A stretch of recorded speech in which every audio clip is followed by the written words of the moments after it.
Palavra de Deus com o pastor Heraldo Gueiros. O amor tem nome, e esse nome é Jesus.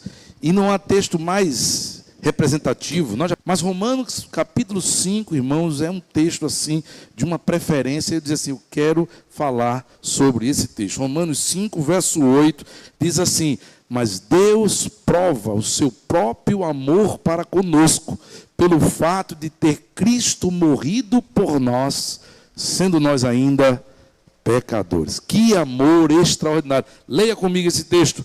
Mas Deus prova o seu próprio amor para conosco, pelo fato de ter Cristo morrido por nós, sendo nós ainda pecadores. Quem escreve esse texto, irmãos, é o apóstolo Paulo. Paulo escreve a carta aos Romanos, quando ele estava de viagem de Éfeso para Jerusalém. Ele estava levando ofertas assistenciais a muitos irmãos que estavam em Jerusalém, padecendo necessidades por causa da perseguição dos judeus e dos romanos. Era um tempo difícil ser cristão.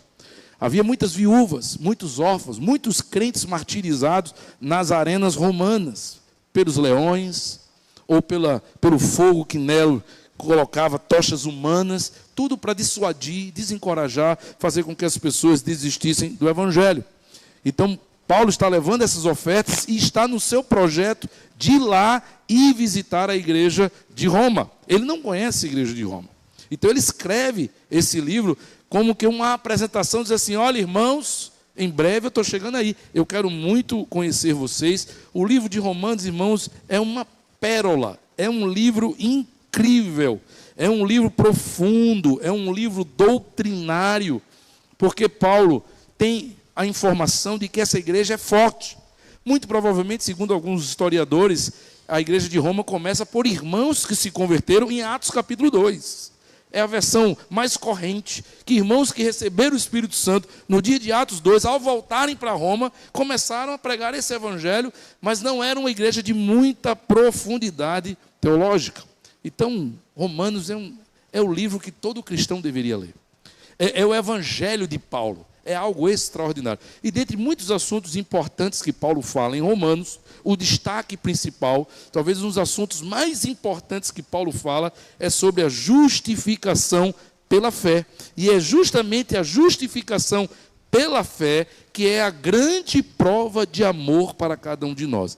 Quando nós falamos de amor, porque Deus prova o seu amor para conosco, esse amor é provado por causa da sua justificação.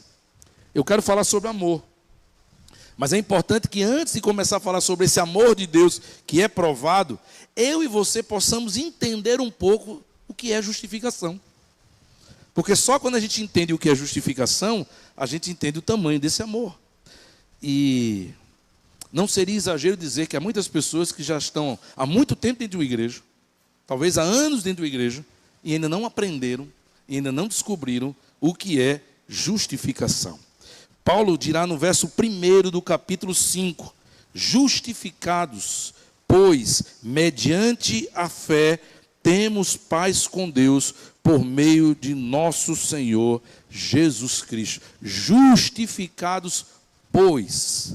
A justificação, irmãos, é o núcleo, é a base, é o fundamento da fé cristã. Justificação é um ato, não é um processo. Ele acontece e Deus justifica aqueles que pela fé creem em Cristo. Justificação não tem grau, é um ato completo. Não tem pessoas que são mais justificadas e menos justificadas. Maiores pecadores têm mais justificação, menores pecadores. Não, a justificação não tem grau, ela é completa, é um ato preciso de Deus.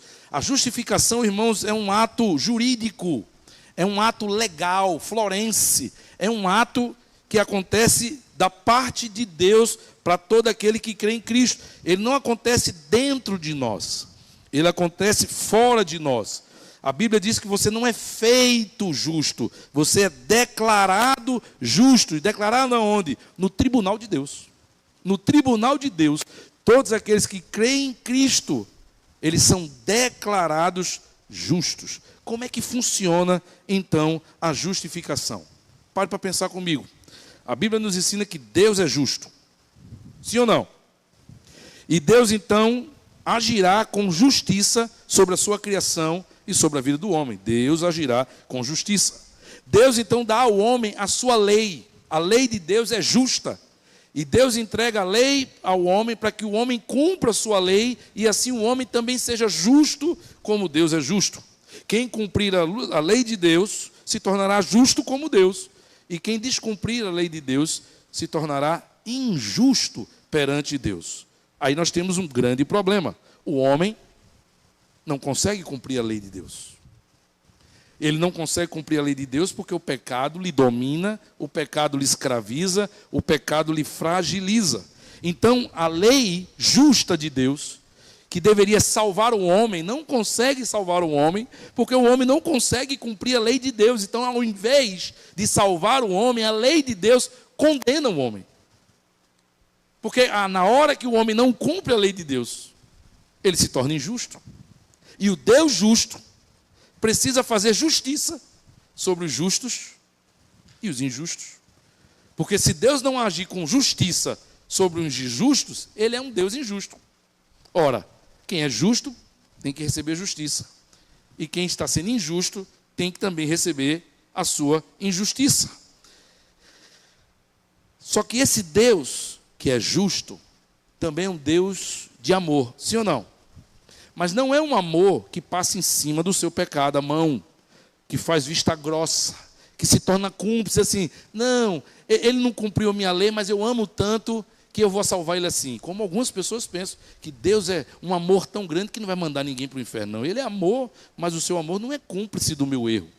E como se manifesta o amor desse Deus que também é justo e não pode se contradizer, porque se ele ama e perdoa por nada o que eu fiz, ele por amor deixou de ser justo, mas ele é justo e ele é amoroso.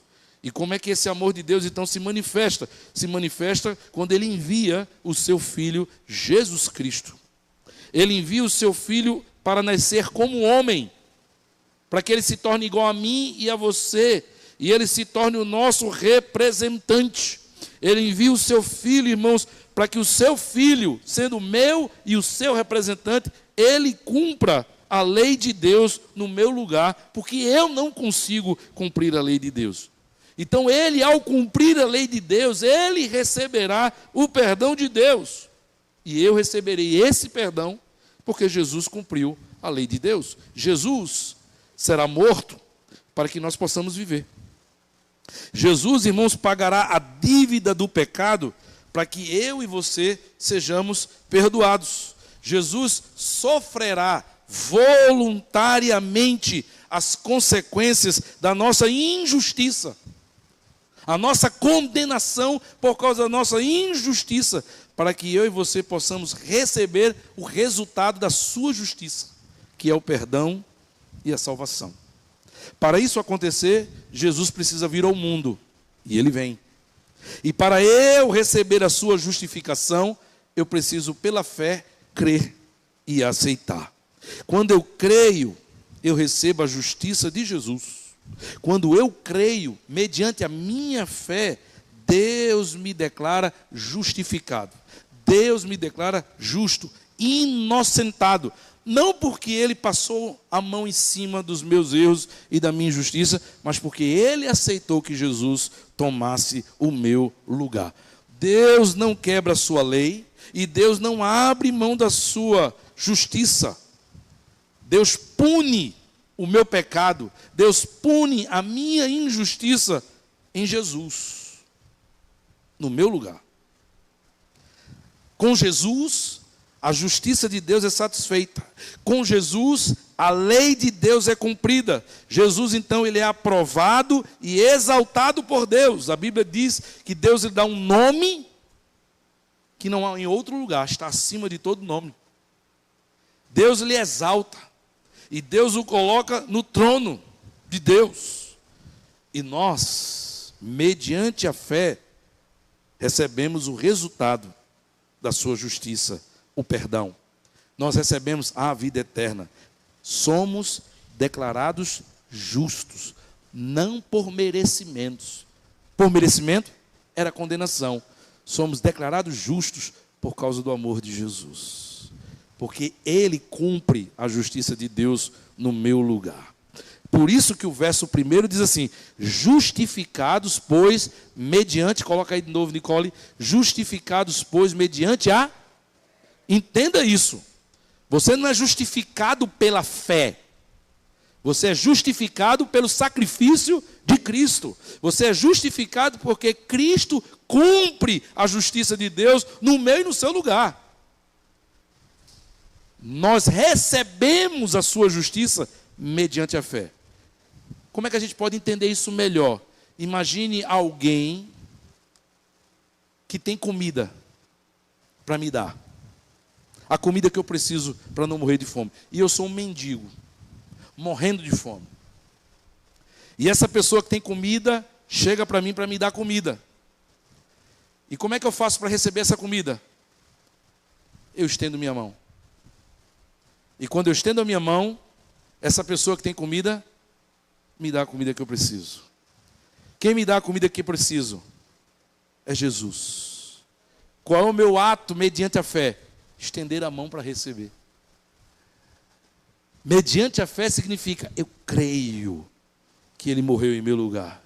Eu estendo a minha mão para receber essa grande bênção, essa grande justificação que eu não merecia, que eu não fiz nada por merecer, mas que por amor Ele fez por mim.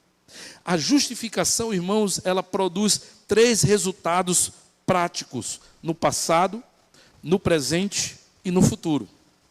O primeiro resultado, no passado. Olha o que é que vai dizer aqui, ainda no verso 1.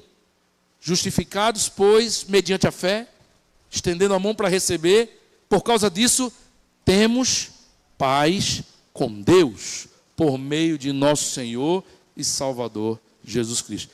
Primeiro resultado prático da justificação, no passado. No passado, o meu pecado me condenava. No passado, o meu pecado me distanciava de Deus. No passado, o meu pecado me mantinha debaixo da ira de Deus. Mas agora, o meu passado foi apagado. Agora, os meus erros foram perdoados. Agora, eu tenho paz com Deus. Esse é o primeiro resultado prático, irmãos. Ter paz com Deus não é sentimento. Ter paz com Deus é uma condição, é um estado. Antes eu era inimigo de Deus, mas agora, por causa da justificação de Cristo, eu sou amigo de Deus, eu sou reconciliado com Deus. Antes, por causa do meu pecado, da minha injustiça, eu estava morto, mas por causa da justiça de Cristo, agora eu estou vivo. Antes, por causa da minha injustiça, eu era escravo do pecado, mas agora, por causa da justificação de Cristo, eu estou liberto. Antes, eu estava perdido, agora eu fui achado. Eu tenho paz com Deus. Paz com Deus não é a mesma coisa de ter paz de Deus. Paulo também dirá que em Cristo nós temos a paz de Deus que excede todo o entendimento. A paz de Deus é um sentimento. A paz com Deus é um estado. Como cristão, você poderá ter em alguns momentos da sua vida a paz de Deus ou estar sem a paz de Deus. Porque há muitos momentos da sua vida que você pode estar aflito, preocupado, com medo, ansioso, e você está enfrentando uma situação difícil, e você não está tendo naquele momento a paz de Deus, porque a paz de Deus é um sentimento. Nós precisamos buscar ao Senhor, para que essa paz seja derramada sobre a nossa mente e coração. Mas todo crente, independente de momentos de aflição ou não, se ele foi justificado, ele tem paz com Deus. Porque os seus pecados foram perdoados. Ele agora tem total harmonia com o seu Deus. Paz com Deus. E no presente, qual é o segundo resultado? A Bíblia diz no verso 2. Olha aí o verso 2. Por intermédio de quem obtivemos igualmente acesso pela fé a esta graça. Se no passado meu problema foi resolvido porque agora eu tenho paz com Deus, qual é o resultado que eu tenho agora no presente? Quem é justificado tem qual resultado agora no presente? Ele tem acesso à graça de Deus. Antes você não tinha acesso à graça de Deus. Antes Deus não ouvia a sua oração. Antes você estava distante de Deus. Mas agora, eu e você temos acesso à graça de Deus. Temos livre acesso. E o que é que isso significa? Imagine uma pessoa importante, um presidente, um governador, um rei. As pessoas, para falar com uma pessoa importante, têm protocolos. Sim ou não? A pessoa tem que ser entrevistada, ela vai dar um documento, ela vai ter que ser agendada. A pessoa que secretaria, aquela pessoa importante, aquele rei, aquele presidente, aquele governador, vai ver se aquele assunto é importante. Se de repente um outro súdito, um outro assessor pode resolver, porque afinal de contas é o presidente, é o rei, é uma pessoa muito importante. Não é qualquer pessoa que vai querer falar com o rei e vai ter acesso ao rei. Tem muito protocolo e muitas vezes nem vai ter acesso. Porém, o filho do rei, quando ele quiser ver o pai dele, ele é dispensado dos protocolos. Ele não precisa se identificar, ele não precisa pedir autorização, ele não precisa esperar na fila, porque ele é filho do rei, o rei é seu pai. E na hora que o filho quiser falar com o pai, ele entra. Ele tem acesso. Ele não tem formalidade.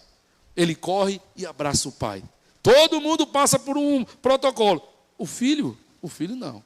O filho entra e senta no colo do pai, e o filho entra e mexe na coroa do pai, e o filho entra e abraça o pai, porque o filho tem livre acesso. Quando eu e você somos justificados pela morte de Cristo, nós temos livre acesso à graça de Deus. Estamos totalmente acessíveis à presença de Deus. Em qualquer momento e a qualquer lugar, nós podemos fechar os nossos olhos e falar com o nosso Deus, na certeza de que Ele está nos ouvindo, e Ele vem ao nosso socorro, e Ele estende a sua mão sobre as nossas vidas, e Ele muda a realidade das nossas vidas, porque é Ele quem cuida de nós, porque hoje, no presente, por causa da justificação de Cristo, nós temos livre acesso. E no futuro, qual é o resultado prático da justificação? Verso 2 continua dizendo: por intermédio de quem obtivemos igualmente acesso pela fé a esta graça, estamos firmes e nos gloriamos na esperança da glória de Deus. Qual é o resultado prático no futuro? É que agora nós temos esperança da glória de Deus. Antes, a gente não sabia o que ia acontecer. Não bastava frequentar um culto, não bastava ouvir a palavra, não bastava a gente cantar um louvor. Antes, nós não tínhamos nenhuma segurança no nosso coração. Antes, nós não tínhamos nenhuma certeza, nenhuma convicção no nosso coração. Diga-se de passagem que há muitas pessoas que ainda frequentam a igreja, ainda têm medo de morrer, porque sabem que se morrer não sabe para onde vai, não tem uma convicção. Mas aqueles que são justificados não têm mais motivos para ter medo do futuro, não têm mais motivos para ter medo da morte, porque em toda e qualquer situação, até o último dia da sua vida, nós temos a esperança da glória de Deus. Quem dá a última palavra na nossa vida é Deus. Quem controla todas as circunstâncias é Deus. Quem determina a duração da noite e a chegada da manhã é Deus. Temos esperança na glória de Deus. E quando partimos deste mundo, a esperança continua, porque ela é eterna. Hoje nós recebemos a glória de Deus, mas um dia, por toda a eternidade, nós estaremos vendo a glória de Deus face a face. A Bíblia nos diz que aquele que está em Cristo passou da morte para a vida. Aquele que um dia entrou na graça de Cristo, ele passou das trevas para o reino do Filho do seu amor. 3 resultados. Passado, temos paz com Deus. Presente, temos livre acesso à graça de Deus. Futuro, temos a esperança da glória de Deus. Louvado seja o nome do Senhor. Entendendo agora um pouquinho mais, irmãos, sobre a justificação, isso que Jesus fez por você, isso que Paulo dirá que foi a maior prova de amor de Deus pela sua vida, a gente agora pode entender um pouco melhor o amor de Deus. Olha aí o verso 8, mais uma vez, o que ele diz: mas Deus prova o seu amor para conosco. Qual é o amor? A justificação. Deus prova o seu amor à justificação para conosco, pelo fato de ter Cristo nos justificado, morrido por nós, quando nós ainda éramos pecadores. O amor de Deus, irmãos, não é uma teoria, é uma prova. É um amor provado. É um amor real, é um amor absoluto. É um amor que você pode ter a plena convicção. Não há nenhuma religião no mundo que pode nos dar a mesma convicção que Paulo está dizendo que Deus nos dá do seu amor. É um amor provado. Por quê? Em primeiro lugar, porque Cristo veio ao mundo. Esse amor é provado porque Cristo veio ao mundo. A história dos judeus provam que essa história é real. A história geral prova que Jesus existiu e veio ao mundo. A arqueologia prova que isso é real e Jesus veio ao mundo. A experiência da palavra de Deus, ela nos prova que Jesus veio e é o Filho de Deus. Jesus ter cumprido todas as profecias messiânicas é a prova de que Deus nos amou e mandou o seu Filho. A transformação que houve na vida dos discípulos e se tornaram mártires por causa dessa fé, isso é uma prova, irmãos, de que Deus de fato nos amou e enviou o seu Filho. A convicção que o Espírito Santo coloca no meu e no seu coração de que esta palavra é verdadeira, é a prova do seu amor para conosco. Porque qualquer pessoa que tentar entender esse evangelho sem ser convencido pelo Espírito Santo, vai achar que isso é uma loucura. Vai dizer, isso não faz sentido. Mas quando o Espírito Santo entra na minha vida e na sua vida, isso faz sentido. Ele confirma essa convicção dentro dos nossos corações. Cristo veio, Cristo morreu, Cristo ressuscitou e Cristo está à direita de Deus, intercedendo por nós com gemidos inexprimíveis. E voltará para buscar a todos aqueles pelas quais Ele justificou. Bendito seja o nome do Senhor. O amor de Deus, irmãos, é provado, não só porque Cristo veio, mas ele é provado também porque nenhum de nós merecíamos essa justificação. Veja o que Paulo dirá no verso 7, anterior ao verso 8.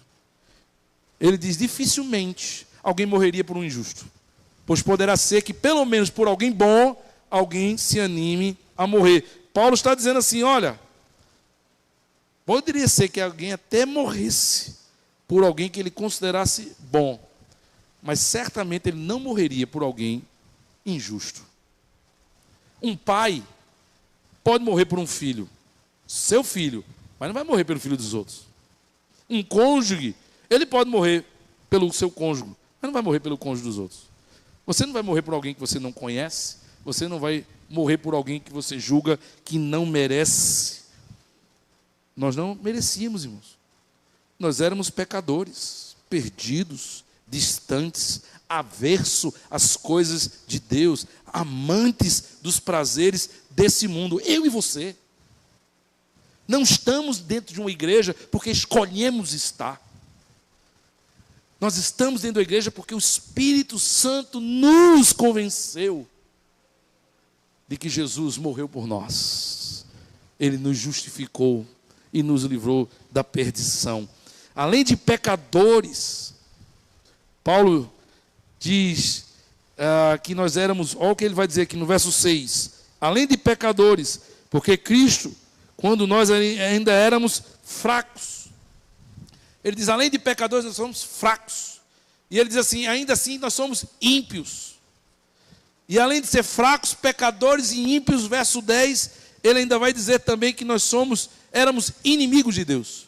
Porque se nós, quando inimigos, éramos fracos, estávamos perdidos, estávamos totalmente opostos à vontade de Deus.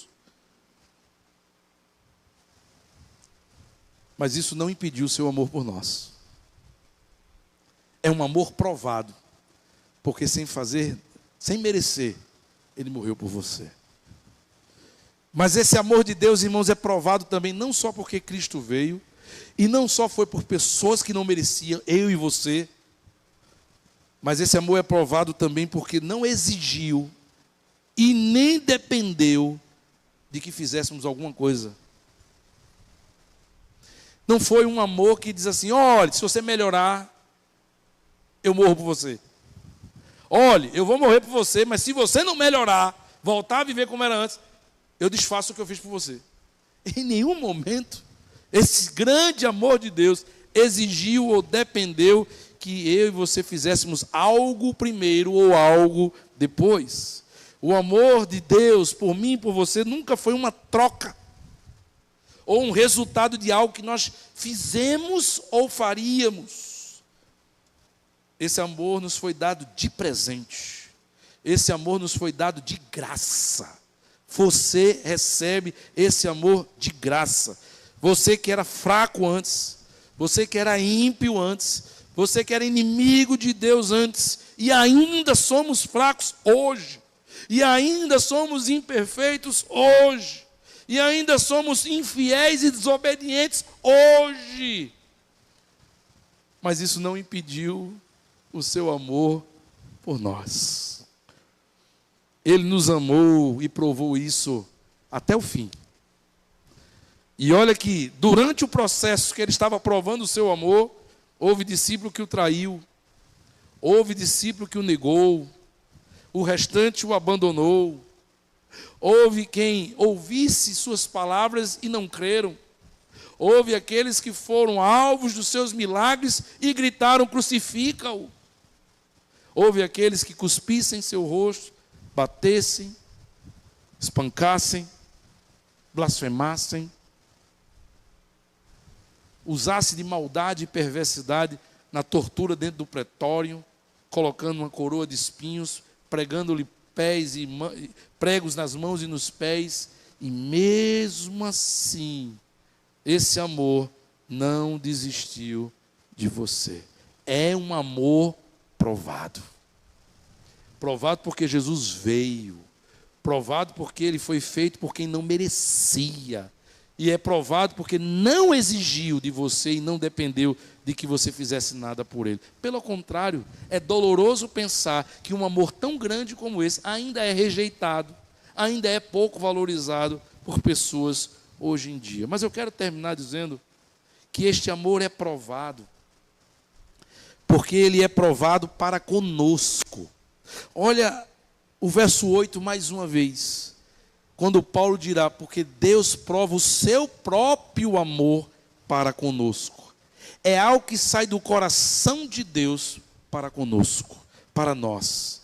É uma prova pessoal, é uma prova íntima, é uma prova exclusiva, é uma prova impossível de não crer, porque ela não é uma prova que é dada para qualquer pessoa, é para conosco. Lembre-se, Paulo não está falando para qualquer pessoa. Paulo está falando para uma igreja, para crentes. E Paulo está dizendo: este amor que tantas pessoas já ouviram, para conosco fez todo sentido. Para conosco impulsionou, inquietou o nosso coração. Quando nós ouvimos esse amor, diferente de outras pessoas, o nosso coração se aqueceu, o nosso coração se quebrantou. A gente quis chorar, a gente quis abraçar, a gente quis experimentar esse amor. O que Paulo está dizendo é: hoje, agora, muitos aqui estão ouvindo sobre esse amor, mas o sentimento que está sendo produzido no coração não é o mesmo. Todos aqui estão ouvindo a mesma mensagem, mas o sentimento que é produzido no coração não é igual. Porque algumas pessoas ouvem e dizem assim: que lindo, que bacana, mas eu não estou preparado para isso ainda. Vai chegar o meu dia. E a outras pessoas, o sentimento vai ser totalmente diferente. Porque o Espírito Santo, ao falar ao seu coração, ele vai dizer assim: como eu não sabia isso antes? Como eu posso viver longe desse amor? Como eu posso me imaginar viver mais um dia neste mundo e não estar debaixo desse amor? É um amor, amados irmãos, que é provado para conosco. É um amor que, quando é pregado, o Espírito Santo vem até nós e diz assim ao nosso ouvido: eu estou falando com você. Eu fiz isso por você. Eu amo você dessa forma. Você estava perdido. Você estava distante. Você era meu inimigo.